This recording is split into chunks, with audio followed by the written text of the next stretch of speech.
Hey guys, and welcome back. So today we're going to be watching Game of Thrones History and Lore Season 2. I'm very excited to get into this and to see what kind of stories we're going to get this season around. I now at least kind of know what to expect from these videos. So last time we got a lot of the actual history of Westeros and just that whole area and how it came to be. Don't mind my wrist. And we also got to learn more about the Mad King and Robert's rebellion. I thought it was so much fun. So yeah, I'm very excited to see what kind of history stuff we're gonna get this time around. So let's just jump straight into the video. All right, the rebellion, exciting. When Aegon and his dragons burned Harren the Black and all his sons at Harrenhal, the days when men feared the sight of our longships were over. Aegon would not permit marauders and raiders in his Seven Kingdoms. With Harren died our empire, and the old way that forged it. But what is dead may never die. 6 years after Robert Baratheon won his crown, my father, Balon Greyjoy, sought to restore our ancient rights. He declared the Iron Islands independent, and himself its king, and sent the Iron Fleet in a daring raid on Lannisport where they burned the Lannister ships at anchor, making us unchallenged in the Sunset Sea. This was the seed of our undoing. My eldest brother Roderick led a frontal assault on Seaguard, a town built to protect the mainland from us. After ferocious fighting beneath the city walls, he was slain by Lord Jason Mallister and his men defeated. By this time, Stannis Baratheon had brought Robert's fleet around Westeros and somehow managed to trap the Iron Fleet at Fair Isle, smashing it. Robert's victory was now all but assured, yet we made him bleed for each island. Stannis Baratheon captured Great Wick, the largest of the Iron Islands, and Ser Barristan Selmy himself subdued Old Wick. Robert and Lord Eddard Stark led the main assault against the island of Pike. They razed the town of Lordsport to the ground before Robert turned his full fury on our family's stronghold. When they breached the walls, the first through was Thoros of Myr with his ridiculous flaming sword, followed by every minor lord of Westeros hungry for glory. Dude, can we My see other that brother flaming Maron sword in the show? was killed when the siege engines brought down a tower on his head. I was now my father's only living son, and heir to the Iron Islands. That's you little bitch. When my father saw his cause was lost, he wisely conceded defeat to Robert, who otherwise would have pulled down our castle stone by stone with us in it. As my father said to me then, no man has ever died from bending his knee. He who kneels may rise again, blade in hand. He who will not kneel stays dead, stiff legs and all. As it stands, Robert allowed my father to keep his lands and title as Lord of the Iron Islands, King of Salt and Rock, Son of the Sea Wind, Lord Reaper of Pike. For a price. That may have been a bad idea, honestly. His last son and heir shipped off to Winterfell as an honoured guest. I would eat at the Stark's table and play with the Stark children. And if my father rebelled again, Lord Eddard Stark would take his sword and cut off my head. Would he have been able to do that? It would be his duty. I guess he's dutiful. Oh, Catelyn Stark, let's go. On the shores honestly, of the... Sorry, let me just pause for a sec. I feel like when Robert rose to power, I think he should have given back the kingship to all the Seven Kingdoms. I think that would have been the right thing to do, right? Like, it was because of the Targaryens that the individual kingdoms lost their kingship. Like, at the beginning, I'm definitely on the Greyjoys' side because I feel like wanting their title back is fair. So I just don't think Robert handled that super well. But you know, knowing Theon now, I'm like, yeah, kill them all. I hate them. So yeah, that's what I'm at. Anyway, let's continue. The God's Eye, due north of the Isle of Faces, rises a monument to arrogance and cruelty. Harrenhal. For a people who prided themselves on their ships, the Iron Men of old seized any chance to leave them and carved out a vast kingdom from the peaceful river lords.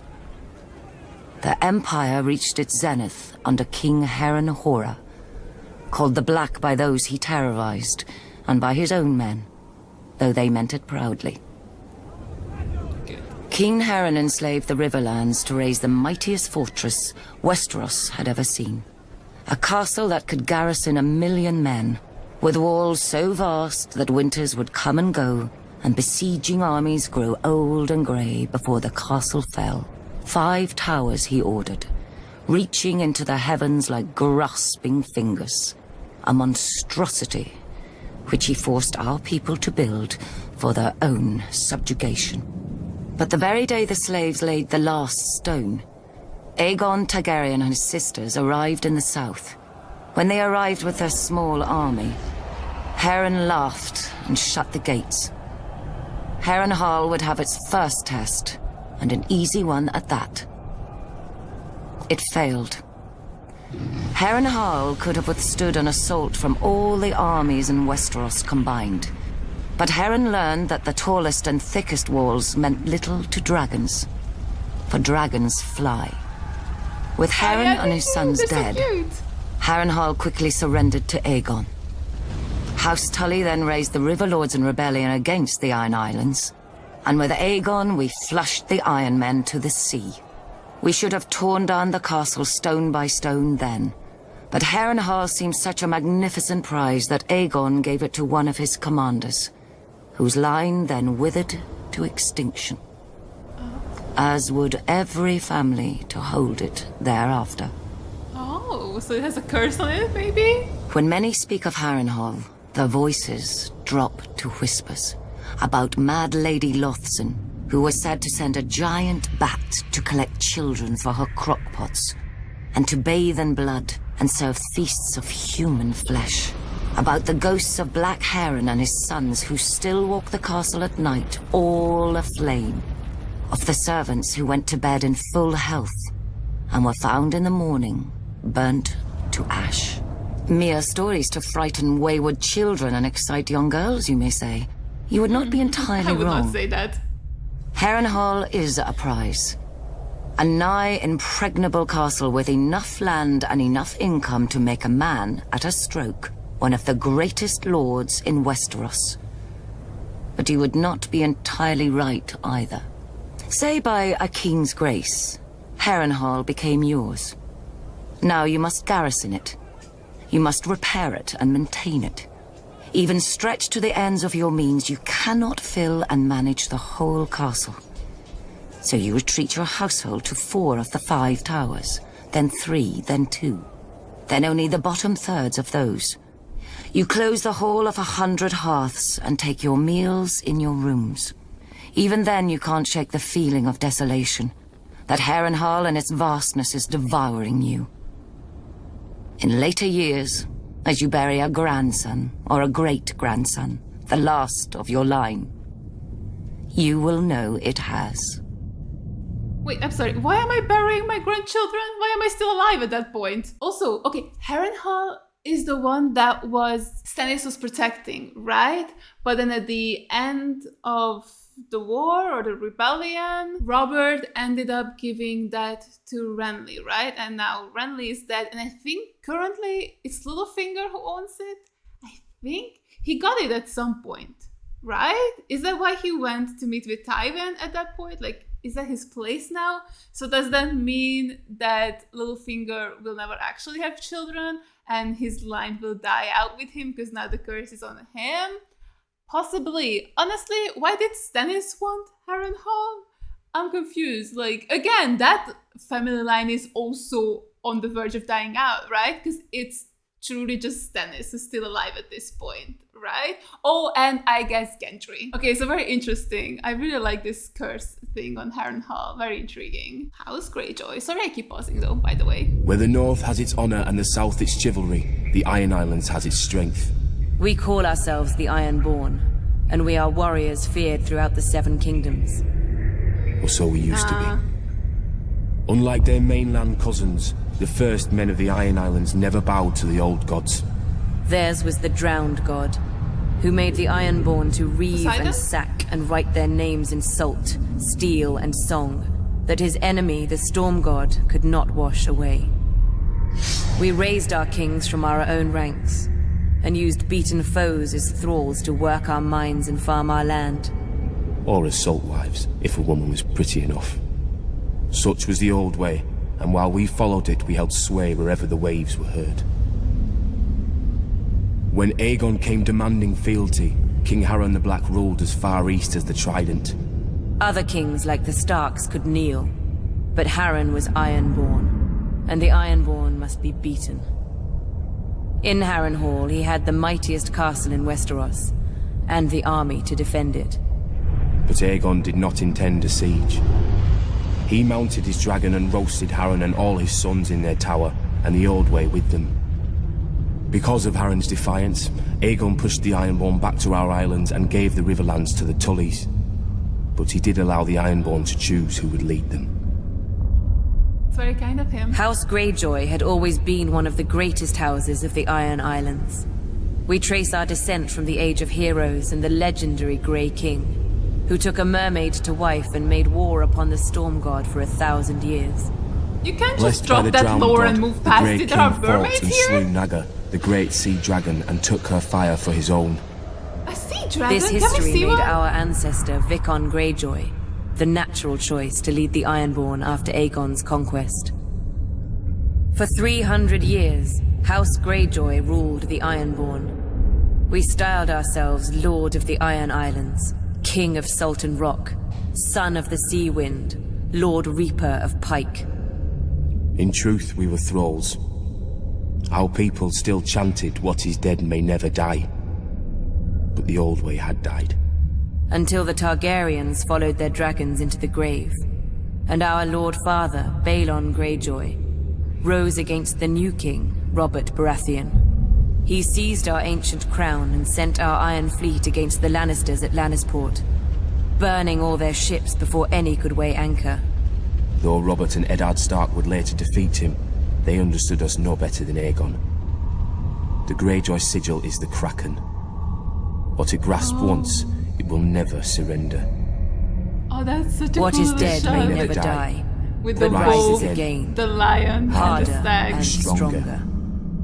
Okay, so they're the Kraken. I don't think I realized that until now, so that's really cool. Okay, let's hear it from Stannis' perspective. Though Robert had risked all our lives bored to win AF. it, the Iron Throne bored him. He cared little for justice, and less for rule. If it weren't women or wineskin, he had no use for it. Without the stalwart Jon Arryn as Hand of the King, the challenge to Robert's crown would have come much earlier than it did. The Iron Islands have never lacked for treachery. They respect only strength, and honor is as foreign to them as the Seven. After 6 years, their ruler, Lord Balon Greyjoy, wagered that King Robert had not won the support of the great houses of Westeros, many of whom still named him usurper. Lord Balon declared the Iron Islands independent, and sent his Iron Fleet to Lannisport. Lord Tywin Lannister was careless, and the Ironborn caught and burnt his ships at anchor. Lord Balon and his reavers controlled the Sunset Sea. Robert then ordered me to succeed where his father-in-law, Lord Tywin, had failed. Beneath Robert's fury, I sensed relief.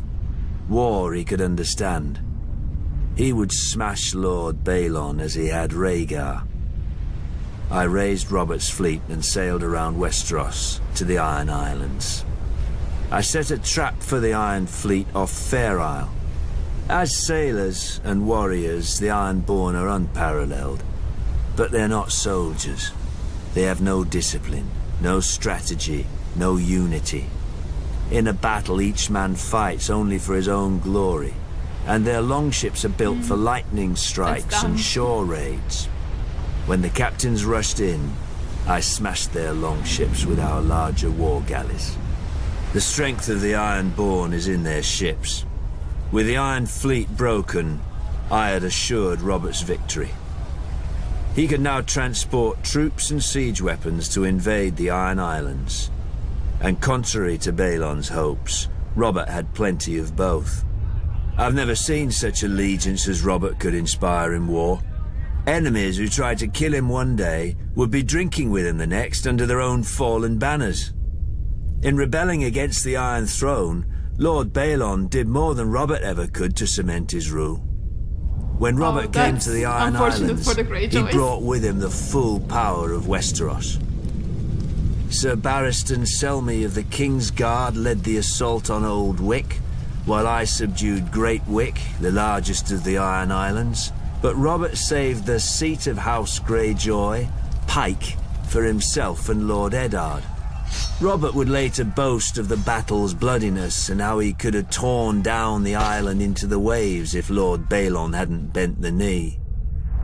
But if I'd have led the assault, Balon's neck would have bent, under his sword. Because I do not forget, I do not pardon. His time will come. All their times will come. Oh my god, he is merciless, but I'm not sure if he's wrong in this case.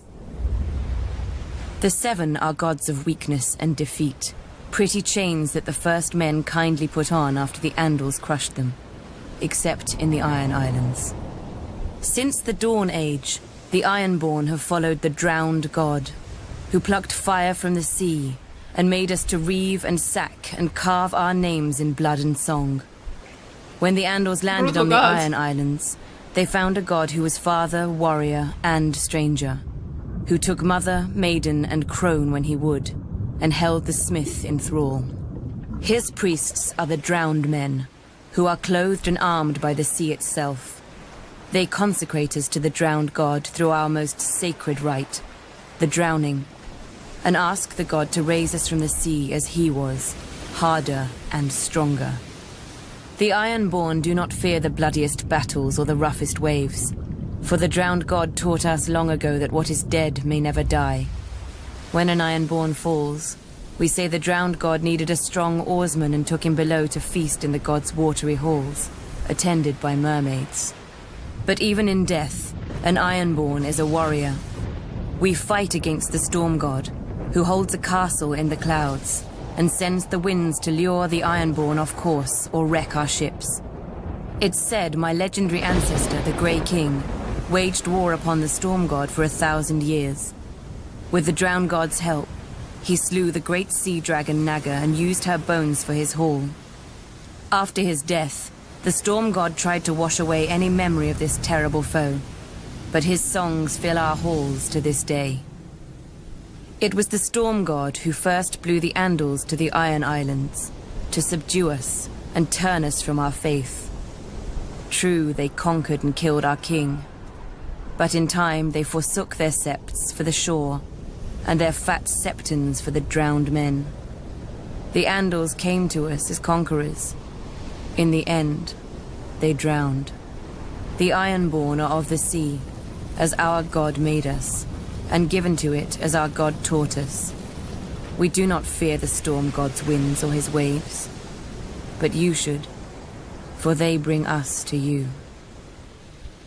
Oh, that was a badass line to finish on. Oh, Robb Stark. He wasn't. Oh, yeah, he was alive. Dark He was wings, a kid. dark words. I was only a boy when the Raven came to call my father, Lord Eddard Stark, to another war. Balon Greyjoy had raised the Iron Islands in revolt and burned the Lannister fleet at anchor. King Robert Baratheon again needed his old friend. My mother Catelyn was not happy to lose her lord husband to Robert again. 6 years before, he had left her to avenge his father and brother against the Mad King. But now he had sons and daughters of his own, and, unspoken, another son who wasn't hers from the last time he went to war. That's My our brother, Jon. We Jon love Snow. him. Oh. But she knew that in marrying my father, she had married the North. We hold our honor and duty as dear as our old gods. When the time came, my father marched south to restore peace and order to the realm. My father always told me the Iron Islands were a strange and dangerous place. Its people, the Ironborn, keep neither the old gods nor the Seven, and despise all honest toil. Their ancestors ravaged the western shores, raping and slaving and putting it to the torch, and their songs still ring through the halls of the Ironborn, while everywhere else they're whispered to wayward children at bedtime. Perhaps Lord Balon thought That's inappropriate Westeros for had not children. healed from the war against the Mad King, and was as fragmented and suspicious as the ancient kingdoms his forebears had terrorized. Robert's navy corrected him at Fair Isle when they smashed the proud Iron Fleet. Robert and my father corrected him at Pike, his own castle, when they pulled down his towers and breached his walls. My father never liked to speak of his battles, but from other men I learned what transpired. Thoros of Myr was first through the breach with his flaming sword. Not far behind him was Jorah Mormont of Bear Island, my father's bannerman who earned the knighthood he would later shame, and lords from every corner of the Seven Kingdoms. All day, through every passage in the castle, they fought side by side. My father with our ancestral sword Ice, and King Robert with his warhammer against a horde of axe-wielding Ironborn. In the end, Lord Balon bent the knee. King Robert generously allowed Lord Balon to retain his title and castle. The price of peace was custom. The only son of Balon's to survive his foolish rebellion would be taken as a hostage against future treasons.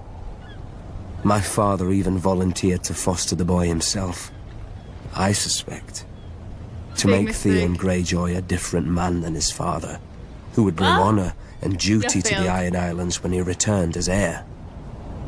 So my mother's silent fear came true, and my father returned with another child. Theon ate with us, played with us, and fought with us. She's like, not another one.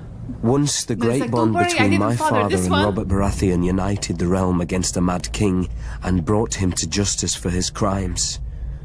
Now, another monster sits on the Iron Throne, and another debt of blood is owed my family. Theon is my murdered father's ward. I am my murdered father's son. Like my father and Robert, bound in blood, if not by blood, we are brothers. Don't be brothers. Ooh. Karth has always and only belonged to the Karthi. I don't want to marry Dany. We were never part of Valeria's empire, nor have we ever fallen to a Dothraki horde.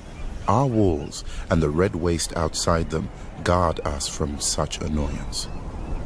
Many call the approach to our city the Garden of Bones. It needs little tending to grow. Our city, however, would be quite a prize for any empire. Karth straddles two worlds, a greedy and curious west, and a rich and mysterious east. The marvels of Yeti and Ashai pass through our markets, and share berths with the riches of the free cities and Westeros. Our ports have fulfilled many a trader's dreams, almost as many as they have broken. We call Karth the greatest city that ever was or will be. An easy claim to make if one knows only the docks and customs houses of other cities.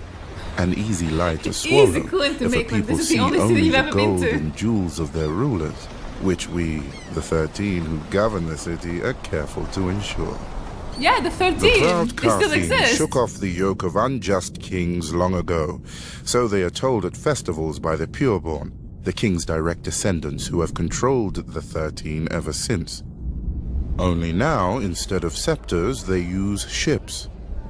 A merchant only remains on the 13 until the others are no longer afraid to deny him, or too afraid to deny his replacement. Except for the warlocks, they alone hold a hereditary seat, a relic from when they had powers, or at least from when the world was younger and more easily duped. Over the years, we have developed an understanding with them. They shall always be welcome on our councils and at affairs of state, provided they never come. Rare is the civic problem that can be solved by cryptic nonsense and shade of the evening. Thankfully, they need little encouragement to confine themselves to their House of the Undying. Yet perhaps we Kartheen are too confined ourselves. We feel safe behind our walls and our laws, which no visitor can hope to follow, and by which any citizen who vouches for a guest always pays with his life. But like a ship in the summer seas, a city grows becalmed without fresh wind. The greatest city that ever was or will be? An epitaph. I would prefer the greatest city that is. Is it still though? A lot has happened to it in season 2. The East is plagued with mystics who claim many dread powers but prove only one, separating the foolish from their purses. Not so with the renowned warlocks of Karth.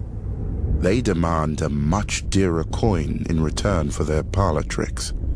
Respect. Parlor tricks? Once, the warlocks truly were mighty, or so they would have us believe. I do not doubt they have many secrets. They are an old order, and one does not obtain a seat on the 13, the governing council of Karth, without making 12 of our most powerful citizens afraid to forbid it. Thankfully for Karth, the warlocks exert little influence in our politics. They rarely leave the confines of the House of the Undying, a pompous name, but, I admit, a strange and dark tower. It is said that none who enter ever leave. Of course, since there are no visible doors, I have to believe none ever enter either. Except for the We Daenerys, can only she's the imagine best. what the warlocks do inside. I wager we do not have to imagine much. They read dusty scrolls detailing their lost glory. They sip shade of the evening, a foul concoction brewed from the nearby trees, until their lips turn blue, the better to frighten children and the ignorant. Stewing in their fantasies like an old soldier who drinks alone so no one may challenge their prowess.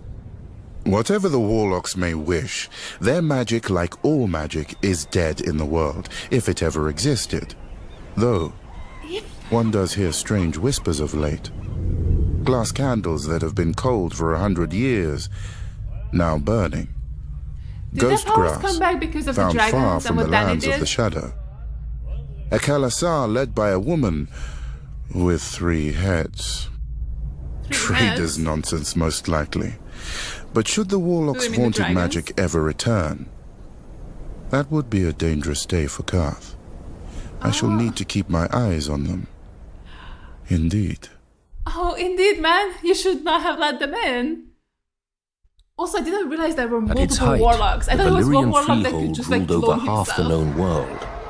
Not bad for former shepherds, but the doom fell on them and sank their capital into the sea. Now Volantis is the ember of old Valyria, ensuring its flame does not go out from this world, as any Volantine will tell you. Pentoshi say the same about Pentos, Lycines about Lys, and so on. But after enough time in the 9 free cities, it's hard to see them as anything but ashes of glory. Volantis is the oldest, the first colony of Valyria. After the Doom, the Volantines tried to rebuild the empire under their rule. They failed. Not least because the last Valyrian with dragons, Aegon Targaryen, entered the war against them. Now they are content to dominate only their lower classes, or so they say. Braavos is the strangest, a city erected not by the freehold, but against it. A labyrinth of illusion and deceit to hide the refugees from Valyria's slave lords. After the Doom, the city emerged from the shadows to become one of the greatest banking centers in the world.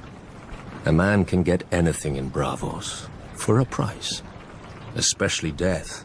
Your own if you offend one of the swaggering swordsmen that pollute the city. Or, if you're very rich, or very desperate, anyone else's. Lys is the easiest of the free cities, full of pleasure houses catering to every taste, no matter how peculiar.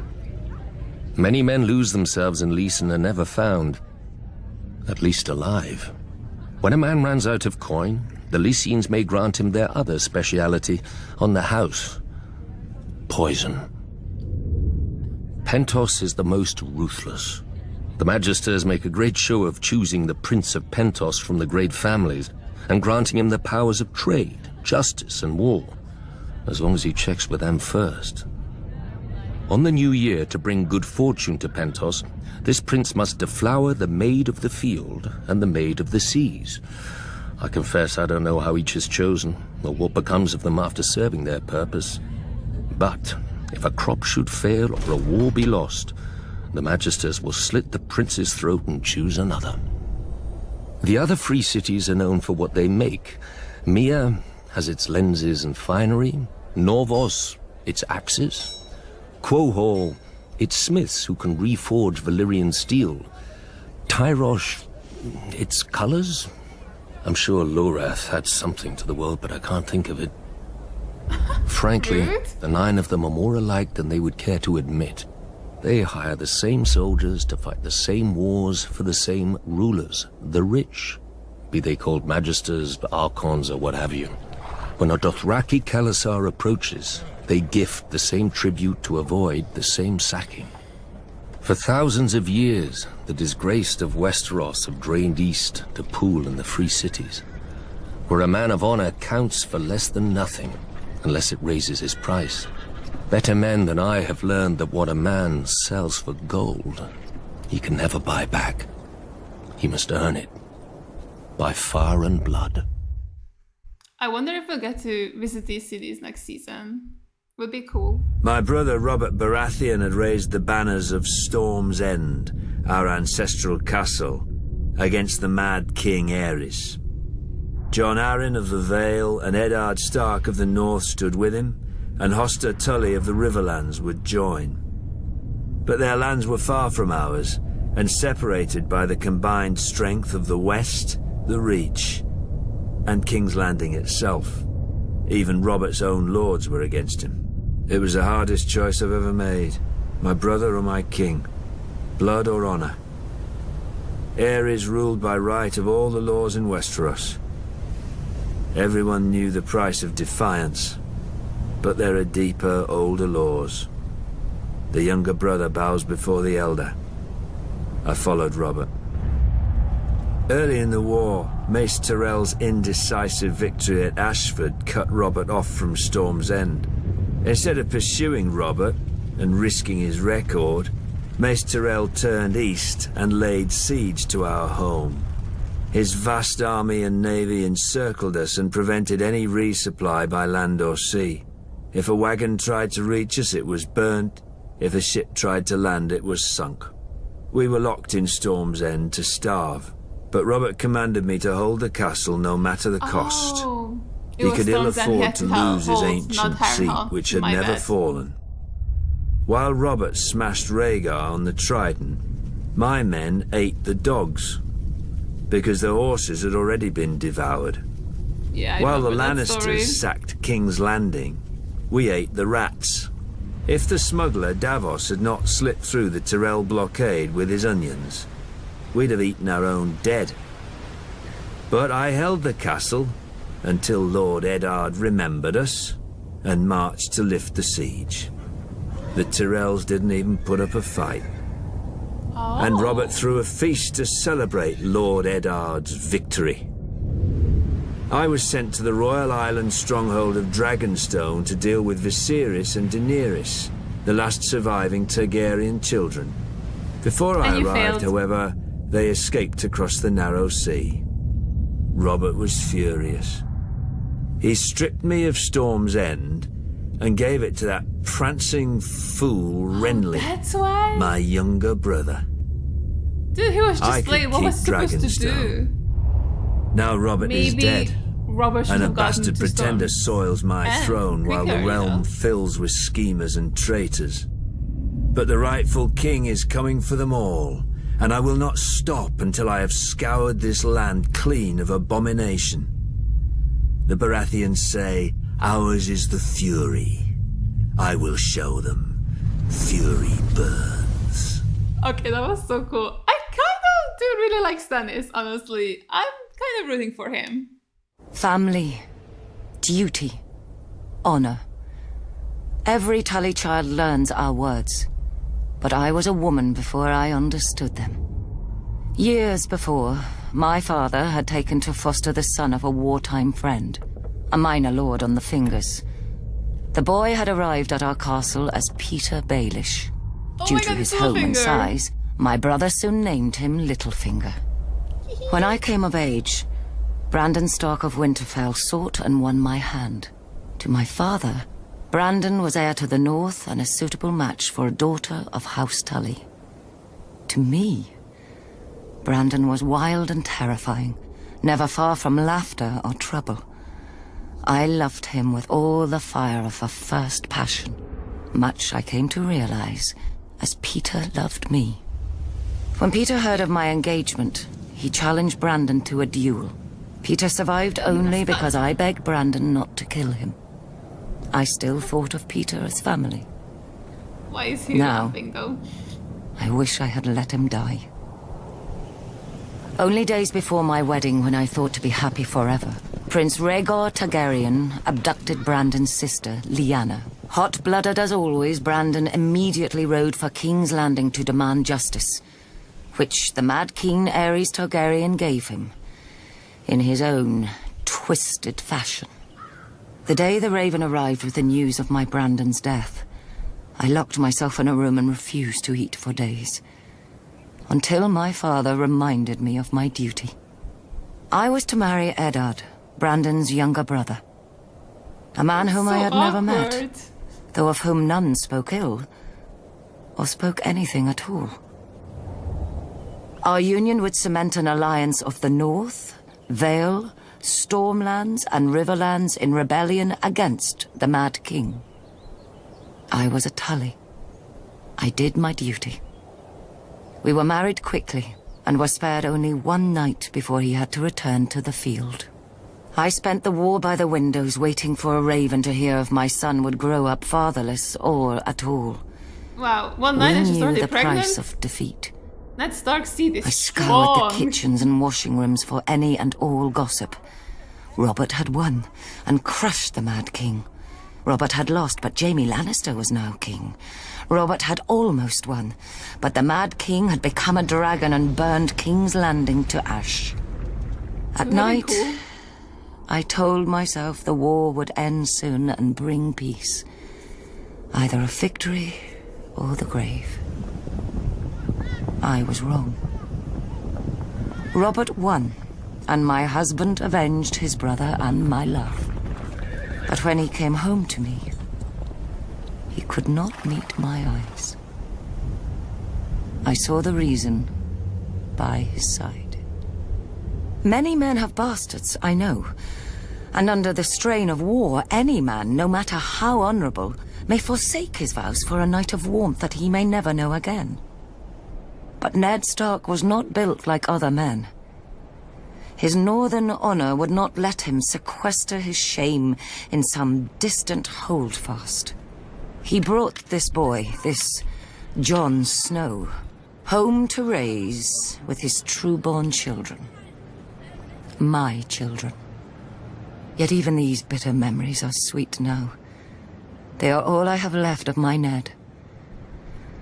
Our family is broken and scattered, and our son must wage a war for the pieces. We need to go home. The Starks are of the north, and, like the snows of winter when they come south, they melt away.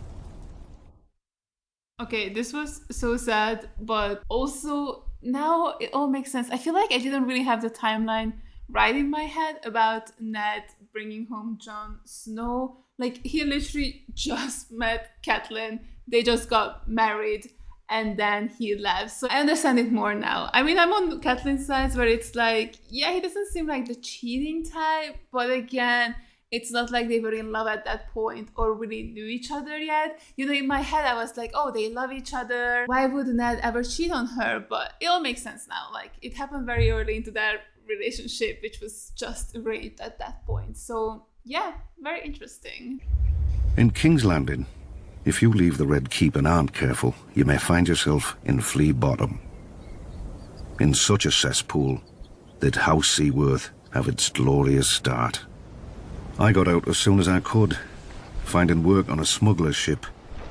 Soon, every port on the narrow sea had a bounty on me, which they would collect if I didn't pay a percentage to the right people or pick the right tides. You know how to tell a good smuggler? When you talk to one, there's a head that talks back. I was very good. Davos of Flea Bottom had run with orphans and beggars, but Davos the smuggler was received by merchants and lords when nobody would catch them. Oddly, the only honest work came from pirates, like the notorious, bloodthirsty Salador San. An old friend.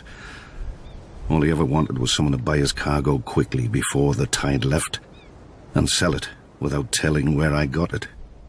In time, I saved enough to buy a small plot of land and found a woman who was kind enough to overlook my trade.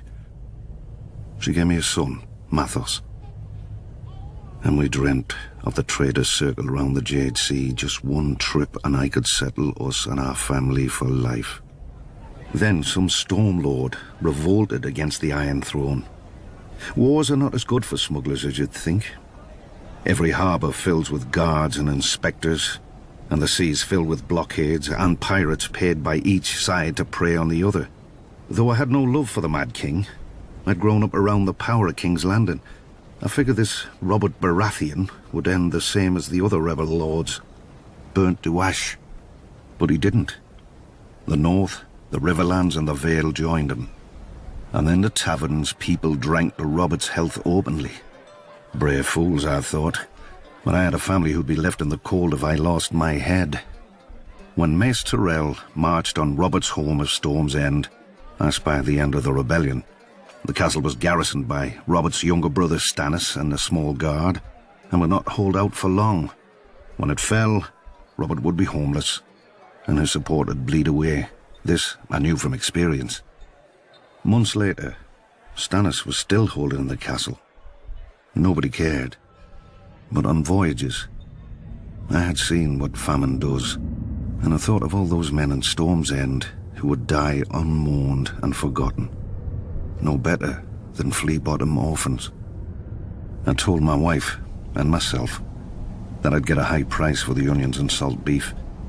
In truth, I knew I'd be captured by the Tyrell galleys or drowned, but I was too stubborn. Later that night, in the dark, in a tiny boat with a black sail, I cursed myself and the moonlight as I waited for the tide to turn. When it did, the wind beat the sail so hard I ripped it down, fearing the Tyrell ships would hear. Luckily, they'd grown lax. With muffled oars alone, I steered my cargo through the treacherous currents and snarls of rock that gave Shipbreaker Bay its name. The waves finally carried me, soaked and near blind from sea water, through the mouth of the cavern beneath the castle. Then, Stannis Baratheon arrived. The siege had left him gaunt, but not weak, never weak. He greeted me and accepted my onions with cool courtesy, betraying no emotion, even as all wept. He doled out the food to his wife and each of his men before he ate himself, a portion no larger than any other. When he finally thanked me, I could see his mind had already returned to the castle's defense. His duty. After Aerys fell and Lord Stark lifted the siege, Stannis summoned me. For my salvation at Storm's End, I was to be granted a knighthood, a keep of my own, and my son taken into Stannis' personal service. Davos, of Flea Bottom, had become Sir Davos of House Seaworth, and his son would serve the king's own brother. But for my previous crimes as a smuggler, who cares? I was to have the fingertips of one hand taken off above the highest joint. Stannis held I had flouted the laws of the land for years, and a good act does not wash out the bad.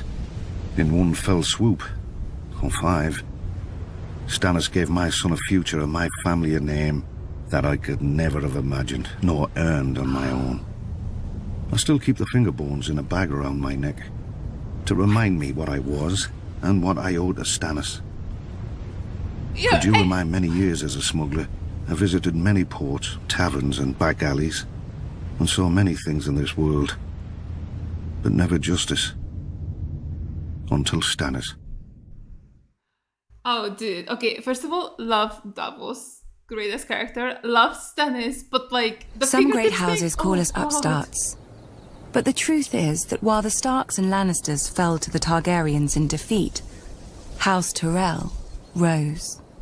For thousands of years, our family served as loyal stewards to the kings of the Reach, until the last of their line unwisely burned to death, resisting the Targaryen invaders.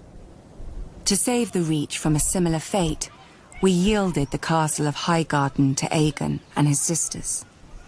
In gratitude, the Targaryens gave House Tyrell dominion over the Reach. And we became lords of the castle in which, for generations, we had served. Under the Targaryen dynasty, Westeros prospered. Gone were the petty wars of Seven Kingdoms and the endless thirst for minor glories that drove them. The Westerlands enriched the realm. The North guarded it. And the Reach and Riverlands fed it. This harmony is what Robert Baratheon shattered with his rebellion against Aerys Targaryen. When the call to arms came, though, we did not want to answer. The Reach is a gentle land, and honestly, the Mad King was not much loved. But we owed peace and status to his family. My father, Mace Tyrell, called his banners and marched north to battle the rogue Stormlord Robert, who had already defeated 3 forces in a single day. And, at Ashford, my father won. Some chastened my father for not pursuing Robert after the battle. We had cut him off from the Stormlands, the seat of his power, and he had fled north, within easy grasp of Lord Tywin Lannister, the Hand of Aerys, for 20 years.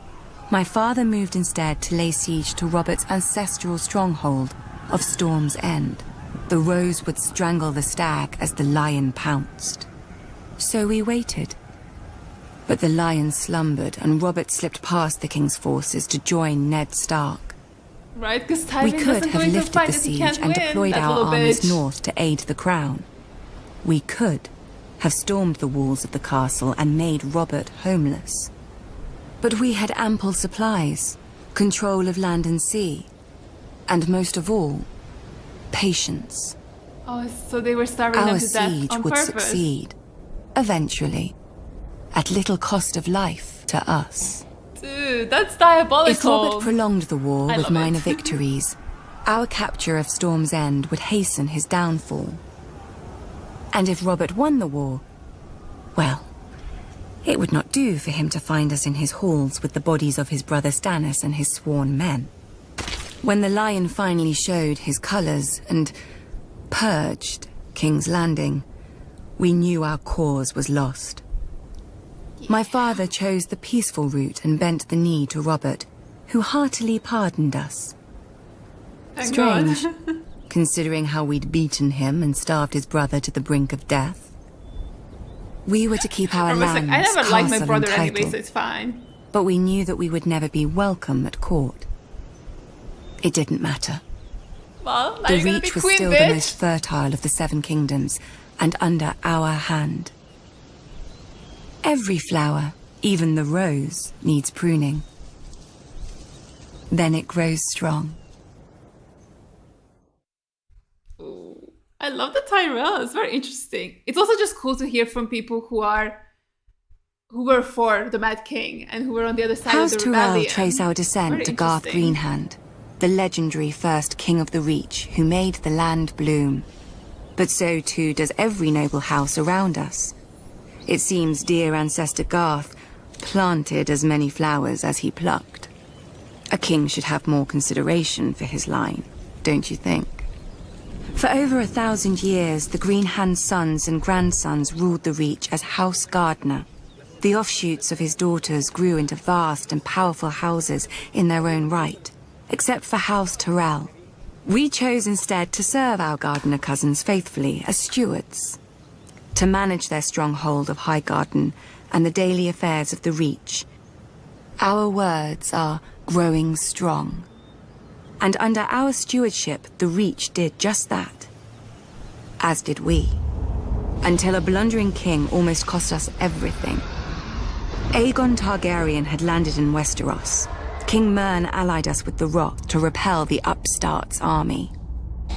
One can only marvel that King Mern did not reconsider when he saw the living dragons against him. Perhaps he that should have was sought foolish. counsel from his trusted stewards before he set out. Then again, perhaps he did. At the Field of Fire, Aegon, and let us not forget, his sisters, burnt the combined armies of the Reach and Rock.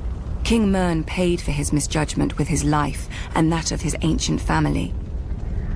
In a day, the Reach had lost its king, its ruling house, and most of its army.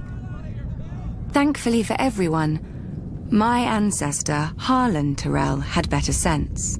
Until the Maesters sorted out the intel among Mern's cousins, Harlan the Steward was acting Lord of Highgarden. To ensure peace and life in the Reach, he would yield the castle to Aegon. The other castles and families would then follow, as they had since the Dawn Age. Aegon had a continent to conquer, and the fertile Reach was too valuable to raze. He accepted Harlan's proposal and welcomed our lands into his kingdom. To show his gratitude, Aegon entitled Harlan to Highgarden, the castle his family had served for 1,000 years, and made House Tyrell his wardens of the south, choosing us over older, greater families in the Reach. Our house thus owed everything to the Targaryens. So is it any wonder we stayed true to King Aerys, even during his madness, and even after Robert Baratheon rebelled? Some may question my father for laying siege to the Baratheons' home, instead of marching to aid Prince Rhaegar before Robert could kill him and scatter the royal army. But let us not forget that we had already dealt Robert his only defeat of the war at Ashford. If Lord Tywin Lannister had not vanquished the Mad King so suddenly, our siege would have destroyed Robert's home and his brothers, and won the war for Aerys. But when the Targaryens fell, House Tyrell again chose peace and prosperity over war and devastation, and bent the knee to King Robert Baratheon, first of his name. We returned to Highgarden to manage the affairs of the Reach, as we had for thousands of years, and will for 1,000 more. Other great houses take lions and wolves for their sigils, and draw their power from the gold in their mountains or the cold of their winters. But mountains run dry, winter yields to spring, and the rose blooms once more. That's cute! I like House Tyrell, a very interesting house. Nobody knows why the Targaryens first came to the island of Dragonstone. Old Valyria was then at the height of its power and the center of the civilized world, which ended at the Narrow Sea. Westeros was a filthy backwater with 7 kings squabbling over borders and minor glories. So much for progress. The island itself was and is nothing. It had no gold or gems to lure Valyrian nobility. All it has is rock. Mostly a shiny black stone, too brittle for war and too sharp for building. The Targaryens called it dragon glass. I call it useless. But the Targaryens managed to raise a castle here. Simpletons claim they used ancient Valyrian sorcery, forgetting that the Targaryens brought a small army with them from Essos. There's no magic in strong backs, though admittedly the castle is unlike any in Westeros. Foreign and strange. If the Targaryens ever regretted their barren outpost and longed for the comforts of home, the doom made their folly permanent. Valyria collapsed into the waves and was no more. To look east was to see the ruin of their homeland, the greatest civilization before or since. But to look west, as Aegon realized, was to see a fertile land ripe for conquest. Perhaps even a new Valyria. Though good for little else, Dragonstone was the perfect staging point for Aegon's invasion of Westeros. The Blackwater Bay granted easy access to the continent. The lands there were disputed by 3 kingdoms, the Reach, the Iron Islands, and the Stormlands. But their capitals were far enough away that none could mount a force before Aegon got a foothold, even if their kings had been able to stop bickering over whose problem he was. Then it was too late. Aegon had chosen his first camp well, with the bay to the east, the river to the south, and open fields to the north and west. His army would be impossible to take by surprise. A perfect site for an invasion, and one day, his capital city, King's Landing. The Doom had taught the Targaryens the prudence of refuge. After the conquest, Dragonstone became the seat of the crown prince and heir to the Iron Throne. It would serve them well, and me ill 300 years later after my brother Robert Baratheon rebelled against the Iron Throne and the Lannisters slaughtered the mad King Aerys and his royal family. Robert dispatched me to deal with the last surviving Targaryen children. But before I arrived, a loyal knight smuggled them across the narrow sea to safety. Hatred for the Targaryens blinded Robert. Unjustly, I was blamed and stripped of our family's castle of Storm's End and given Dragonstone in its stead. Over the years, whenever I demanded my rights restored, Robert would remind me of the island's royal pedigree and pretend he was doing me honor, as if I were one of his tavern girls to be so easily deceived and dismissed. But Robert is dead, and I, Stannis Baratheon, am the rightful king of Westeros. Hell yeah, you are. Let the usurpers and also traitors sit on the Iron Throne. From Dragonstone, I will be the dagger at their throat. Man, how exciting. Also, I forget, is the dragon glass the thing that Sam and the rest of them found buried after the wall, like over the wall? Is that what that was? Because, you know, Stannis said that it's nothing, it's not very strong, it's useless. His words were useless. It's so funny. But yeah, I wonder what it is used for, because it has to be important, especially for the Targaryens to make that little place. So yeah, I really wonder how dragon glass will be used in the future. Okay, who the hell is this? Honor, glory, lies to make idiot boys want knighthood, and idiot girls spread their legs for it. Let me tell you what makes a knight. Killing. Either enough men or the right man. House Clegane should know. We're very good at both. Most families claim some great ancestor so far back that nobody can prove them liars. Not us. My grandfather kept the kennel for Lord Titus Lannister of Casterly Rock, the father of Lord Tywin.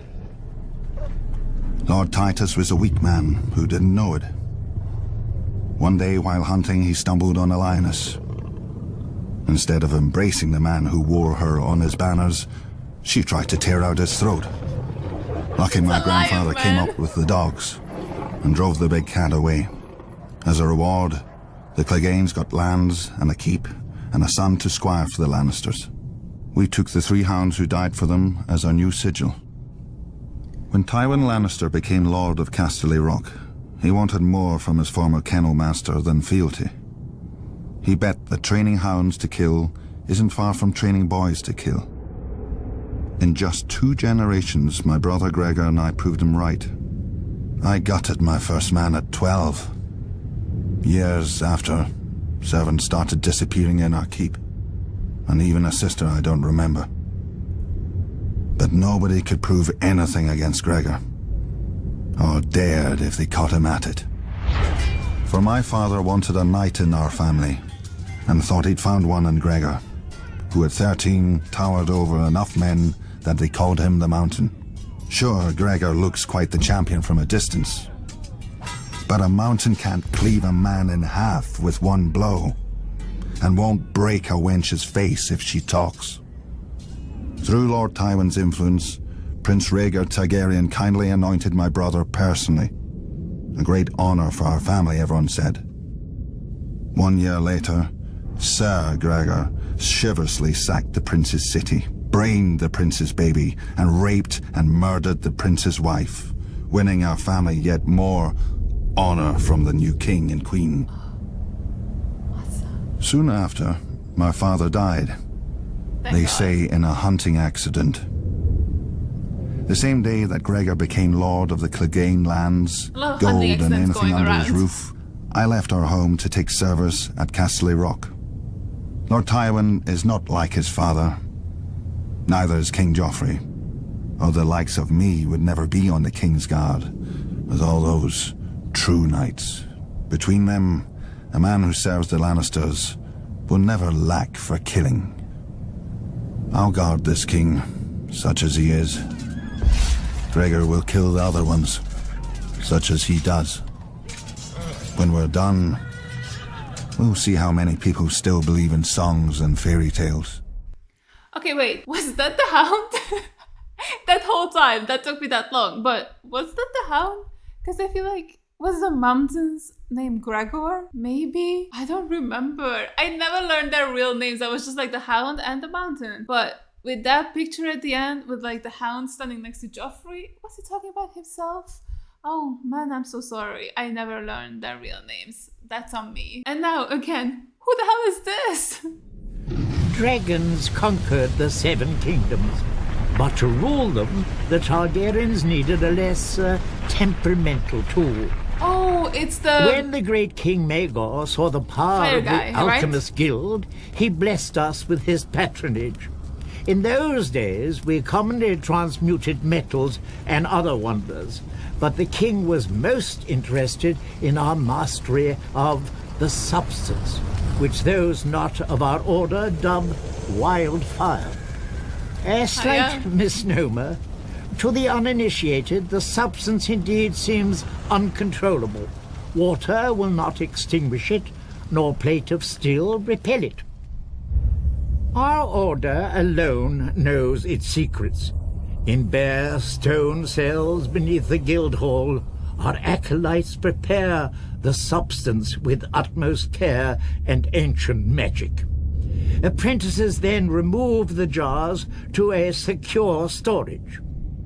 Overseeing its purity are the wisdoms, such as myself, who are adept in the alchemical mysteries. Should an acolyte prove unworthy and allow the substance to ignite, the ceilings are spelled to collapse and fill the room with sand. For once lit, only smothering or starvation will quench the fire. Many years did the Alchemist Guild... Wait, sorry. So how did the fire go out when we used it against Stannis and his crew? Because how would it have been smothered on the sea? Because the sea was also on fire. Is it a plot hole or did I miss something? I'm not sure. ...serve the Targaryens faithfully until we were beset on all sides by the envious, the Order of Maesters, who dismissed all learning but their own, and the charlatans who hucked green paint and worse in our names. After the unfortunate Prince Aerion Targaryen, drunk with wine, boasted that a draught of the substance would transmute him into a dragon, we lost our royal favor. Oh, no. Then came the wise King Aerys, second of his name. I was merely an acolyte when he restored our guild to its former glory. As had his great forefathers, he appreciated our secret arts, even naming Wisdom Rossart as Hand of the King. Together, they punished his enemies as befits a true Targaryen. During the War of the Usurper, I heard whispers that King Aerys had engaged our greatest wisdoms for an ultimate weapon against his foe. But, sadly, King's Landing must have fallen before it could be used, and many of our wisdoms disappeared in the sack of the city, victims of ignorance and envy, as ever, I'd wager. Yet our order perseveres. Like the substance, which grows ever more potent as it ages, we perfect our ancient arts in darkness, forgotten by the world. We are masters of the fire, but we live only to serve. All we need is the right spark. And you'll get it. Ooh, the wildlings, let's go.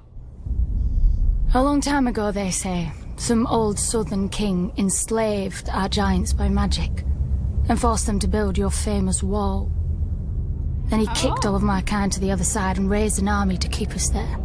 Mean. And we're the uncivilized ones. Wildlings. You know what? Yeah, let me be on her side. Might be Sir King was wise. Even a giant can be made to kneel, but only if he wants a better crack at your head. Oh! The free folk don't follow a man because his father tells us. If the king's son was brave and strong, aye, we'd follow him as we did his father. Good idea. If he wasn't, you'd kill him. But we could use the free folk with Joffrey, actually. Out, it keeps you Southerners in. You follow laws you didn't make. Kneel to kings you didn't choose, and pray to gods you never hear from. Where are the lies? About your seven. Beyond the wall, the stars shine bright and clear. Any gods there aren't listening to the likes of men. Our gods are of the forest, in the trees that shelter us and the rivers that feed us. They gave the land for all of us to share. We fish, farm, and hunt where we will, when we need. If a man wants a woman, he has to prove he'll give her strong and cunning sons. Oh. Now, it's easy. I thought he had when to she woo tries her, to but slit guess his not. throat, he don't let her. With the free folk, you get what you can take, and you keep what you can hold. No more. I wonder, even if my kind didn't hop over your wall, would he still set your night's watch to guard it? You Southerners are rich. You always have more steel, gold, and daughters. I think you're afraid. If you've always knelt, you don't know what freedom is. And if you've not been beyond the wall, you don't know what fear is. Oh my god, what the fuck is that? I will? In season 3 maybe? Oh, this is so cool. I'm here for the free folk. They seem fun, honestly. I like their philosophy. Swords in the darkness. Aye. The Black Brothers of the Night's Watch are that, at least. As too many of the free folk know. You Southerners are strange. A man murders, and you train him to kill better. A man thieves or rapes, and you send him where it's dark and private. Well, at least you make him promise to be good. Well, then you make him regret even that. From the time he's woken to the time he's allowed to sleep, he walks the frozen wall, carries frozen stones, or boils frozen food. When he lies down at night, he can't have nobody to warm his frozen bed. Well, not unless the crows like to nest together. Do you think he remembers the stories they told him then? About when the White Walkers woke in the land of always winter, and how the wall and the Night's Watch were raised to stop them the next time. Will they be trapping stopped? us on the other side. We free folk have our stories too. About how one of your king crows found something cold in the woods, with bright blue eyes. How he brought her home through your wall and declared himself Night's King. 13 years he and his queen ruled over his brothers, making sacrifices as black as their cloaks.